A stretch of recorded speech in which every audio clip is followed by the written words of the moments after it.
Hello students, this is Gurvinder Singh from A. Xavier's International School Chika.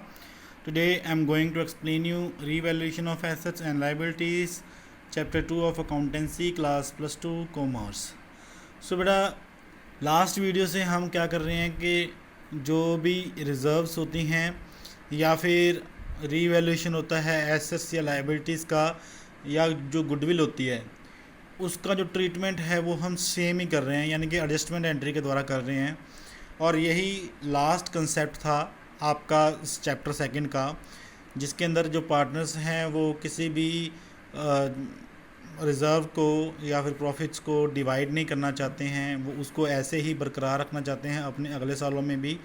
तो उसके अंदर हमने किस तरीके से एडजस्टमेंट एंट्री करनी होती है वो हम कर रहे हैं, जिसके तहत हम लास्ट क्वेश्चन जो है 40th क्वेश्चन वो आज हम डिस्कस करेंगे। सो इसके बाद जो आपका सेकंड चैप्टर है उसके सारे कंसेप्ट क्लियर हो जाएंगे, मतलब कि एक्सप्लेंड हो जाएंगे एक बार। सो अगर आपको इस चैप्टर के अंदर कभी भी कोई डाउट होता है तो आप फ़ोन करके या फिर व्हाट्सएप के ज़रिए आप अपने डाउट्स को क्लियर कर सकते हो। लेकिन आपको नेक्स्ट वीक के अंदर अंदर, जो अभी नेक्स्ट वीक आने वाला है, उसके अंदर अंदर आपको ये सेकंड चैप्टर तक आपके सारे क्वेश्चन सॉल्व कर लेने हैं। अगर आपको कहीं भी कोई डाउट होता है, कहीं भी कोई चीज़ समझ में नहीं आ रही है, कोई क्वेश्चन में प्रॉब्लम आ रही है, सो आप हमें कॉल करके या व्हाट्सएप पे पूछ सकते हैं। हम आपको उतनी बार बताएंगे जितनी बार आप उसके बारे में पूछोगे। सो आपने पूछना है उस चीज़ के बारे में जो भी आपको डाउट है, लेकिन नेक्स्ट वीक के अंदर अंदर ही अकाउंटेंसी का पूरा वर्क अप टू डेट सारा होना चाहिए। सेकंड चैप्टर के सारे अनसॉल्व्ड क्वेश्चंस आपके कंप्लीट होने चाहिए। सो स्टार्ट करते हैं। आज का क्वेश्चन है रिलेशनशिप नंबर 40, जो कि लास्ट क्वेश्चन है चैप्टर 2 का। इसके बाद हम चैप्टर 3 स्टार्ट कर देंगे। A, B and C were partners in a firm sharing profit in the ratio of 2:1। Their balance sheet as at March 31, 2016 was as follows. तो यहाँ पे 3 पार्टनर्स हैं, ए, बी, सी, और उनकी पुरानी रेशो है जो, या कह लीजिए 31 मार्च 2016 को 2:1 है। और उनकी उसी डेट को बैलेंस शीट भी दे रखी है हमें। बैलेंस शीट के अंदर क्रेडिटर्स हैं, बिल्स पेबल्स हैं, आउटस्टैंडिंग एक्सपेंस हैं, लाइबिलिटी सारी दे रखी है, और नीचे रिज़र्व भी दे रखी है। अब रिज़र्व के बारे में अगर हमें इस क्वेश्चन में बता रखा हो कि किसी भी चीज़ को डिस्ट्रीब्यूट नहीं करना है, तो मतलब इस रिज़र्व को भी हम डिस्ट्रीब्यूट नहीं करेंगे और इसका भी एडजस्टमेंट एंट्री ही करेंगे। और बाकी कैपिटल्स अकाउंट दे रखे हैं। याद कर लीजिए कैपिटल कितनी कितनी है। ए की 50 है, बी की 60 है और सी की 70 है। तो टोटल 1,80,000 रुपये की कैपिटल है। और राइट साइड पे एसेट्स दे रखे हैं, land, building, plant, stock, debtors, cash. तो आगे क्या क्या एडजस्टमेंट में बता रखा है हमें वो देख लेते हैं। From April 1, 2016 the partners decided to share profit in the ratio of 1:3। So बेटा उनकी प्रॉफिट शेयरिंग रेशियो क्या हो गई, चेंज हो गई अगले शुरुआती साल से। For this purpose it was agreed that. So बेटा इस पर्पज़ के लिए क्या एग्री किया उन्होंने, नंबर 1 पे the goodwill of the firm should be valued at ₹60,000। तो बेटा आपको पता है कि गुडविल की एडजस्टमेंट हमें करनी पड़ती है। सेक्रीफाइस पार्टनर को उतना ही हिस्सा जितना वो सेक्रीफाइस कर रहा है मिलना चाहिए जो पार्टनर गेन कर रहा है उससे। तो इसकी एडजस्टमेंट हमें पता है 60,000 का जितना भी सेक्रीफाइस होगा उसका उतना ही पार्ट सेक्रीफाइस पार्टनर को ट्रांसफ़र कर दिया जाएगा जो पार्टनर गेन करेगा। ठीक है, तो बेटा ये मैं आपको सेक्रीफाइस और गेन एक बार फिर से बता देता हूँ। तो बेटा देखिए कि जब भी हम मान लो कि पहले से कोई 2 पार्टनर है, वो किसी भी चीज़ को अगर हासिल करते हैं तो वो हाफ बांट लेते हैं, मतलब दोनों का शेयर इक्वल है। लेकिन कल को अगर उनकी प्रॉफिट शेयरिंग रेशो या फिर कोई भी रेशो जो जिसमें वो अपना प्रॉफिट डिस्ट्रीब्यूट कर रहे थे वो अगर चेंज हो जाती है, बदल जाती है, तो इसका मतलब एक का शेयर कम हो जाएगा, दूसरे का ज़्यादा। ये होगा ही होगा। अगर पार्टनर्स पहले किसी भी रेशो पे अपने प्रॉफिट को डिस्ट्रीब्यूट कर रहे थे और अगर उनकी प्रॉफिट शेयरिंग रेशो कुछ भी चेंज हो जाए, थोड़ा सा भी चेंज हो जाए उसमें, तो उसमें एक पार्टनर ज़रूर ही अपना हिस्सा छोड़ेगा और दूसरा पार्टनर ज़रूर ही उतना ही हिस्सा गेन करेगा। चेंज आने पे कुछ ना कुछ एक को सेक्रीफाइस करना पड़ेगा और कुछ ना कुछ दूसरे को गेन करना पड़ेगा। समझ रहे हो मेरी बात? एक को अपना हिस्सा छोड़ना पड़ेगा और दूसरा गेन करेगा। तो वो उनके बीच में एग्रीमेंट है कि वो क्यों ऐसा करना चाहते हैं, क्यों एक पार्टनर दूसरा पार्टनर आपस में अपनी प्रॉफिट रेशियो चेंज करना चाहते हैं। सो अगर ऐसा होता है तो एक पार्टनर सेक्रीफाइस करेगा, दूसरा गेन करेगा, या फिर कोई भी दो सेक्रीफाइस कर सकते हैं, एक गेन कर सकता है अगर ज़्यादा पार्टनर हैं तो 60,000 का हमने हमेशा गुडविल का क्या करना होता है कि जितना भी कोई पार्टनर सेक्रीफाइस कर रहा है उसको उतना गुडविल का हिस्सा गेनिंग पार्टनर द्वारा दिया जाता है। दूसरा है लैंड शुड बी रीवैल्यूड। अब रीवैल्यूशन का बता दिया हमें उन्होंने कि जो लैंड था वो 1,00,000 रुपये का हो गया। सो ये हम पीछे देखते हैं कि कितने का था। लैंड हमारा 85,000 का यहाँ पे देखिए दे रखा है, और अभी कितने का हो गया है, 1,00,000 रुपीज़ का हो गया। सो दैट मीन्स कि इसके अंदर कितने रुपीज़ का, 15,000 का इंक्रीज़ आया है। तो अगर इंक्रीज़ आया है किसी भी एसेट के अंदर तो वो क्या है, प्रॉफिट होता है। ठीक है। नेक्स्ट है building should be depreciated by 6%। और जो बिल्डिंग होगी, बिल्डिंग जितने भी अमाउंट की होगी उसको 6% हमने डेप्रिशिएट कर देना है। डेप्रिशिएट आपको पता है जब भी किसी एसेट को डेप्रिशिएट किया जाता है तो उसकी वैल्यू क्या हो जाती है, कम हो जाती है। तो 6% बिल्डिंग को कम कर देंगे तो ये हमारा लॉस है। Creditors amounting to ₹3,000 were not to be paid. अब यहाँ पे जो क्रेडिटर्स हैं 3,000 रुपये के, उनको पेमेंट नहीं की जाएगी। सो 3,000 के पेमेंट अगर नहीं की जाएगी तो दैट मीन्स कि आपके पास एक प्रॉफिट आ गया है 3,000 रुपये का, क्योंकि ये 3,000 आपको पे नहीं करने हैं। तो दैट मीन्स आपकी जो लाइबिलिटी है वो कम हो गई है। ठीक है। सो लाइबिलिटी कम होने के कारण आपको एक 3,000 रुपये का प्रॉफिट हो रहा है। तो ये रीवैल्यूएशन के बाद हमें क्या क्या करने के लिए बोला गया है वो हम देख लेते हैं। तो ये 2 पार्ट रीवैल्यूएशन के थे, जिसके अंदर लैंड इंक्रीज़ हो रहा है 15,000 के साथ, बिल्डिंग डिक्रीज़ हो रही है 6% के साथ, और क्रेडिटर्स भी कम हो रहे हैं, यानी कि ये भी प्रॉफिट है 3,000 रुपये के साथ। अब हमें क्या क्या करना है। नंबर 1 पे necessary general entry to give effect of the above agreement. So हमें कोई नेसेसरी जनरल एंट्री करनी है जो भी बनेंगी उस टाइम पे। Prepare the capital accounts of the partner के कैपिटल अकाउंट प्रिपेयर करने हैं, और बैलेंस शीट प्रिपेयर करनी है। रिकॉन्स्टिट्यूटेड फर्म, रिकॉन्स्टिट्यूटेड फर्म कौन सी होती है, जिसका पुनर्निर्माण हो चुका है। मतलब अब जो पुराने पार्टनर्स थे वो पुरानी रेशो नहीं रही, अब नई रेशो आ गई है। नई रेशो के अंदर डिस्ट्रीब्यूट करेंगे। तो आपको पता है कि जब भी पार्टनर्स में प्रॉफिट शेयरिंग रेशो चेंज हो जाए, पार्टनर ऐड हो जाए, पार्टनर रिटायर हो जाए, पार्टनर की डेथ हो जाए, तो इन सभी केसेस में क्या होता है, रिकॉन्स्टिट्यूशन ऑफ फर्म होता है। तो रिकॉन्स्टिट्यूशन ऑफ फर्म यानी कि जब दोबारा से बनी है फर्म तो उसकी नई बैलेंस शीट हमने तैयार करनी है। आफ्टर दैट लास्ट में क्या दे रखा है, partners decided that general reserve will be transferred to capital accounts whereas revised values of assets and liabilities are not to be recorded in the books.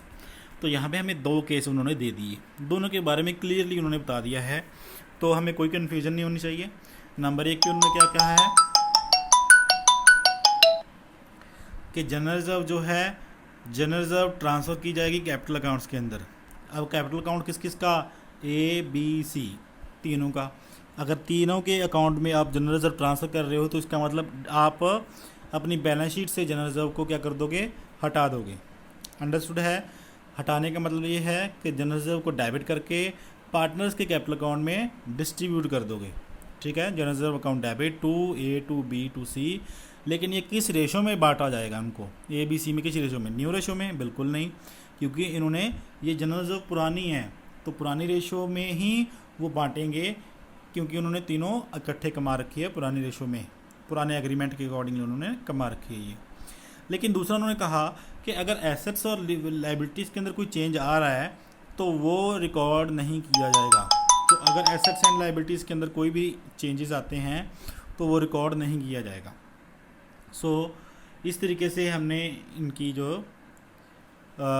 Entries हैं करनी है। सेकंड वाले में सिर्फ एडजस्टमेंट एंट्री करेंगे, और फर्स्ट वाले में जनरल एंट्री में हम पार्टनर्स को उनका जनरल रिजर्व का पार्ट डिस्ट्रीब्यूट कर देंगे। So let's start the solution.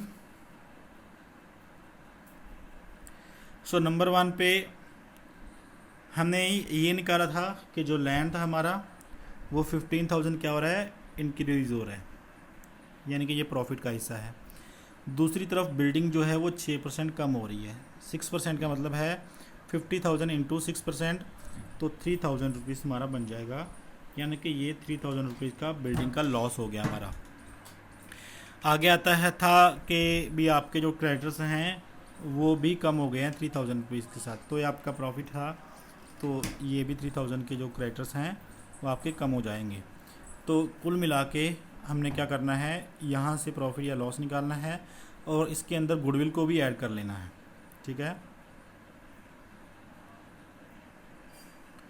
सो देखिए यहाँ पे हमने सोल्यूशन के अंदर क्या करना है, नंबर 1 पे जो प्रॉफिट्स हो रहे हैं प्रॉफिट्स को ले लेना है। नंबर 1 पे क्या हो रहा है, increase in the value of land 15,000, उसको ले लिया, उसमें ऐड कर देंगे जो क्रेडिटर्स हमारे कम हो गए 3,000 रुपये के, ठीक है। तो टोटल प्रॉफिट कितने का हो गया, हमें 18,000 रुपये का हो गया। लेकिन बिल्डिंग की वैल्यू भी कम हो रही है हमारी, loss due to decrease in the value of building, तो ये 3,000 रुपये का लॉस भी हो रहा है। तो 18 में से 3 निकाल देंगे तो बाकी हमारे पास बच गया 15,000। और लास्ट में आपको मैंने बताया कि इसमें जो गुडविल थी वो भी हमने ऐड कर देनी है।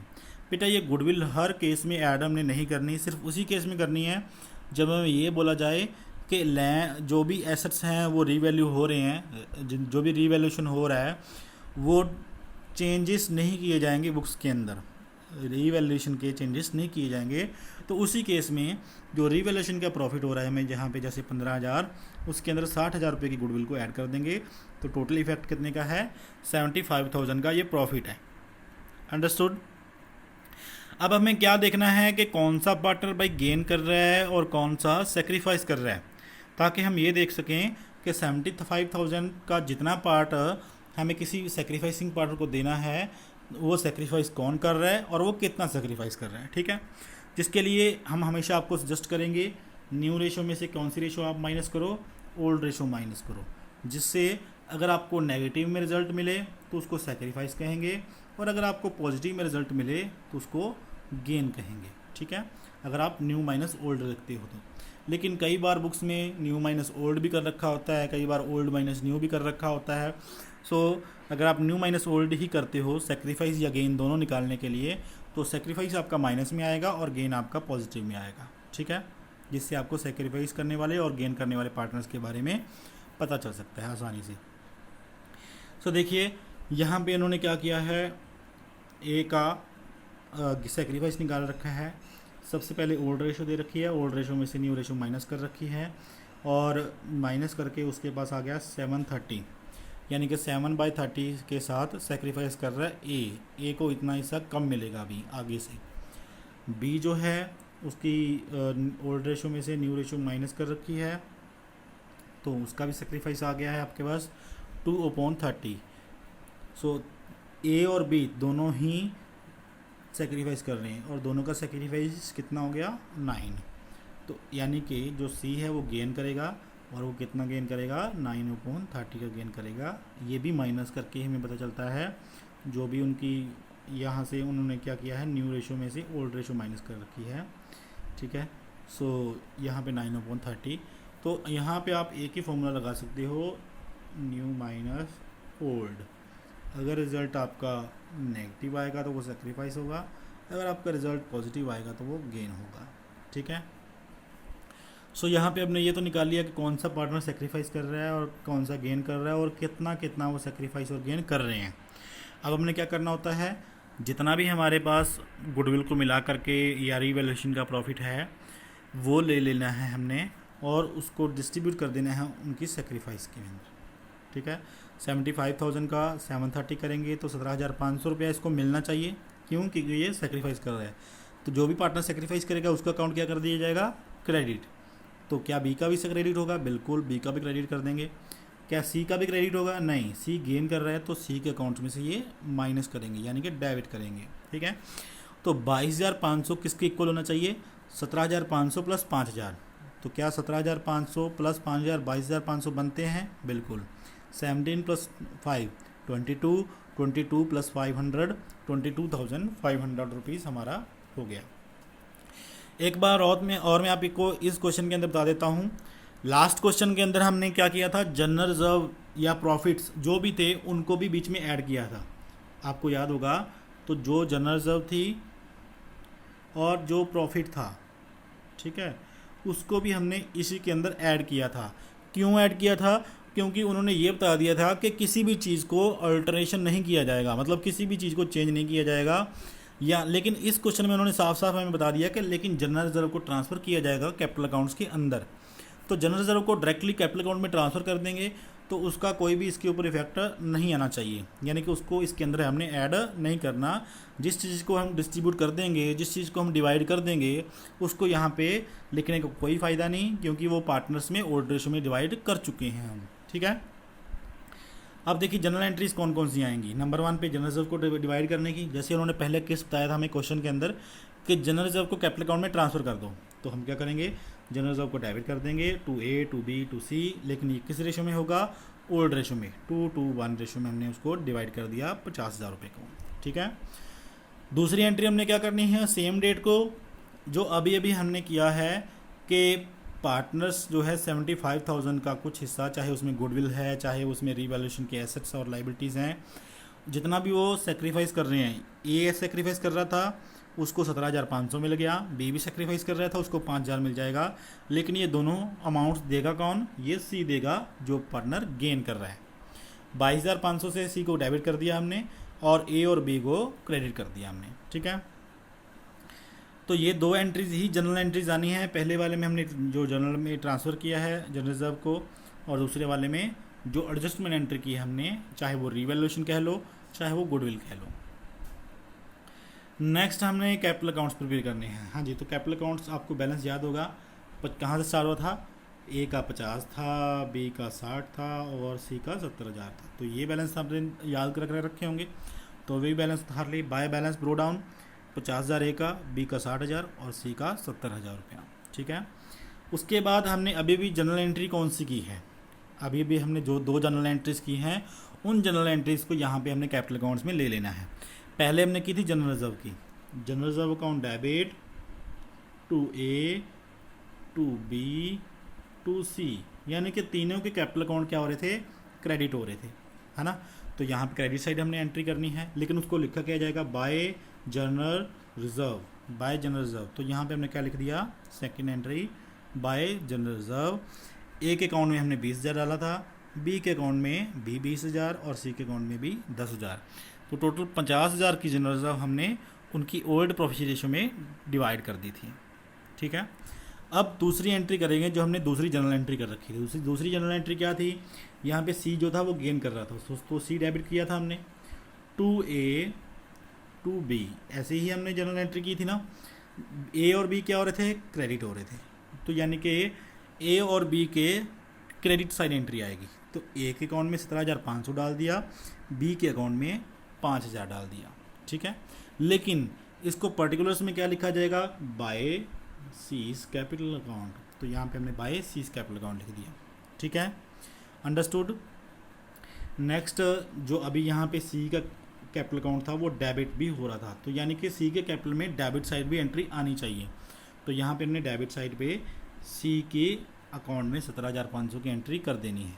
ठीक है, 17,500 की ए को ट्रांसफ़र किया इसने इसलिए, और 5,000 की बी को ट्रांसफ़र किया इसलिए।